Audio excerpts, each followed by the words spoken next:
Upleta civil hospital ખાતે આવનારી 20 તારીખના રાજ્ય સરકાર દ્વારા વિકલાંગ સર્ટિફિકેટ વિતરણ કેમ્પ યોજાશે।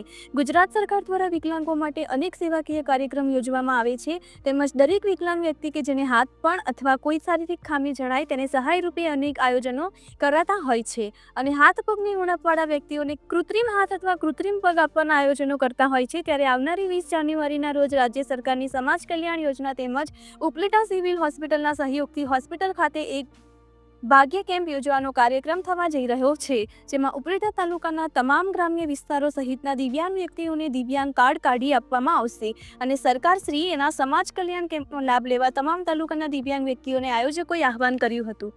રિપોર્ટર ફિરોજ જુનેજા, ધોરાજી। મારું નામ દયાભાઈ ગજેરા, ગુજરાત વિકલાંગ અધિકાર મંચમાં કામ કરું છું।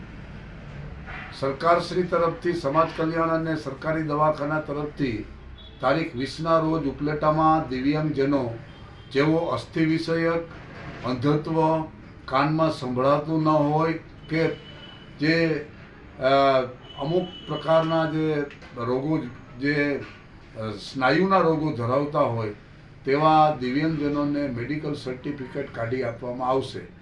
આ અંગે જે કોઈ દિવ્યાંગજન સર્ટિફિકેટ કઢાવવા માગતા હોય તેમણે આધાર કાર્ડ, રાશન કાર્ડ અને 2 ફોટા અને જન્મ તારીખનો દાખલા જેવા ઓરિજિનલ સાથે લઈ જવા અને તેમાં એની ઝેરોક્સ પણ સાથે લઈ જવી અને 2 પાસપોર્ટ સાઇઝના ફોટા પણ લઈ જવા।